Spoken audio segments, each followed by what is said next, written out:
it's definitely time to introduce Fnatc Harstem in the top left position, playing as the blue Protoss player for Team Fnatc on a habitation station.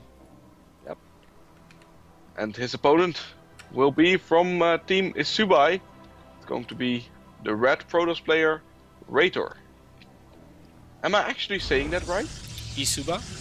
No, ReiToR. ReiToR, yeah. That's... We say it with a rolling R, so it's a ReiToR in our language. Alright. It's like those Russian monks in Diablo 3 that we talked about before. No, the thing is, because I'm Dutch, no offense to anyone that's Dutch, but when you say that, it sounds a little bit like reet, and that in Dutch that is ass. Ah! Well, maybe he picked this nickname on purpose to let everybody know that he's going to rape their asses. You don't know. That could be true.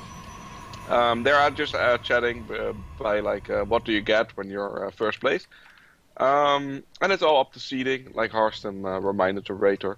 Now the thing is though, Harstem is gonna qualify today, which is really cool. It's his tournament to lose, right? Yeah, definitely it is. So ReiToR has scouted the entirety of his natural base. Unfortunately did not scout the entirety of his main base, which if those were proxy gates, you know, they could have been up here in the corner. That's a pretty good spot to put proxy gates at.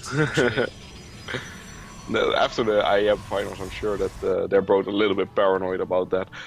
Bell, I actually got some news in the chat. I don't know the full story, but Jonah gets a free win over Blackbirds in a third place match. Nice. So congratulations, Jonah. And I don't know what happened Blackbirds, but it's from Livon, so that should be that should be pretty reliable piece of information for us. Yep. Alright, so far both players opening the same way. Harstem does have one more Chrono Boost saved up on his Nexus, which means he might go for a Chrono Boosted Mothership Core here. Even Chrono Boosted Mothership Core and a Stalker. No, it can be. Well, it can be actually, because that gateway is a little bit late. If he wants to open it with 3 Stalkers, he'll have to Chrono Boost the first one out, I feel. Yeah, the only difference in the build right now is that Harstem, for a very long time, didn't have 3 guys in both of his simulators. Actually, still only has 5 in total. Yeah, that's why he can afford the second gate. Yep. Yeah. That's why he can afford the second gate. And ReiToR opted not to do that, which means the second gate is going to be a little bit later. Oh, dude, there's a lot of Chrono Boost saved up on the Harstem's Nexus. That's scary, actually. That is really scary. Almost 75 though. That's gonna be 3 Chrono Boosts. Do you think he's gonna? He has to be going you know, if he puts that into a warp gate and adds on 2 additional gates, he might be going for a 4 warp gate. Yeah, but we're gonna have Stargate. Just with a different build. No, it's for the Stalkers. It's for the Stalkers, and he should have 50 Chrono Boosts when those 2 pop out, so he can Chrono Boost 2 more if he wants. I mean, we're gonna have a Stargate from ReiToR. Yeah, we are. Oh yeah. But you're right. Let's see. 50 Chrono Boost.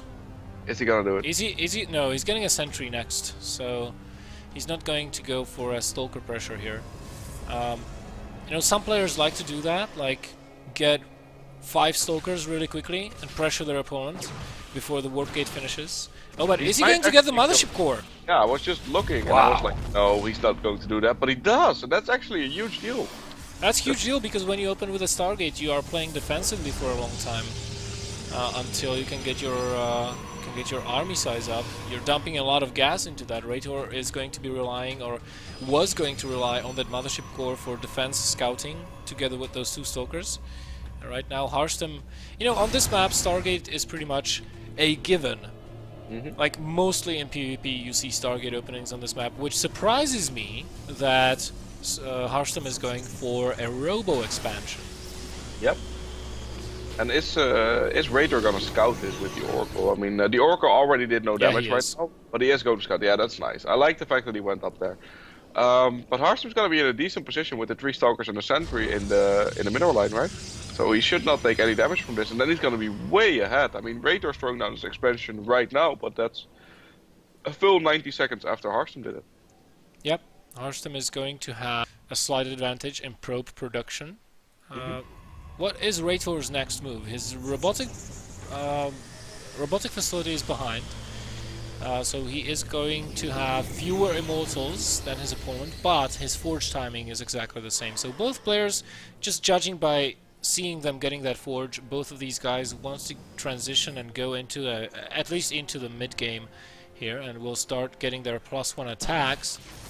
The thing with the faster expansion by Harstem is not only that he has an advantage in probe production for 3 full probe production cycles, but also he'll be able to saturate these gases quicker by having that Nexus finished if he so chooses to.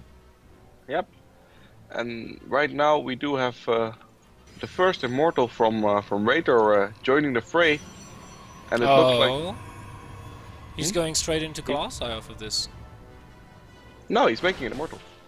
He's making a Robo Bay as well. He's making a Robo Bay as well, yes. And it actually, he poked him with the Oracle and he did get 2 kills at the expansion, so he made a little bit of value out of that. He's keeping the Oracle between the 2 bases, but you can see, like Harstem, positioning his units so smart in the main base, in the natural expansion. He's all over the place, and this Oracle isn't going to do that much more damage, and that's a little bit of a sad times for ReiToR because he did invest into it. Well, he could cast Revelation to see what's happening inside the base. This is at this point mainly for scouting. Oh, is he going to see the 3rd base though that Harstem just now put down? This is a crucial piece of information that ReiToR has to get his hands on, absolutely. Because if he doesn't, and if he just slowly takes up and blah blah blah, you know, he can get himself into a position where he would not be able to come back from. Yep, I mean he's gonna have his Colossus out first, but Harstem's also putting his Robotics Bay down, so he's gonna catch up eventually. So he's gonna have like 1 or 2 Colossus extra, which is gonna be a big deal if he pushes out fast, right? But if this 3rd base from Harstem is gonna be fully operational, he can always throw down a 2nd Robo Bay, stuff like that. It's really gonna spiral out of control, and ReiToR needs to know about that in the next minute or so. If he doesn't, Harstem's gonna have a huge lead. And he's still not catching on to the fact. He keeps scouting with the Oracle, but it doesn't even occur to him that Harstem can be having a 3rd base. Now is the timing, approximately, that you know, the earliest safe timing for Harstem to be taking a 3rd base. So if ReiToR wants to check, he will check now, but it's already too late. The expansion is done. Yep. And I mean, he actually did get a few kills with his Oracle, which is nice. I mean, an Oracle is basically a non-cloaked observer that can shoot, which is cool.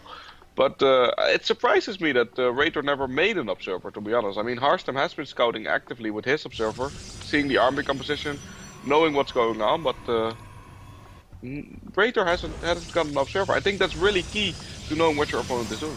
Yeah, the thing is, he didn't really need the observer. He had the Oracle for scouting, and his Robo was delayed compared to that of Harstem, so you know, he skipped the observer in favor of getting immortals out quicker. If we take a look at the immortal count, it's actually in favor of ReiToR right now. And finally, he's going to see the 3rd base, and he's going to be like, where the hell has this come from? Oh, you see all the probes immediately evacuating from Harstem because he realized, oh, he's seen it. But yeah, this is gonna prompt a reaction from ReiToR, and I feel like he has to do something about this base. It hasn't been operational that long though.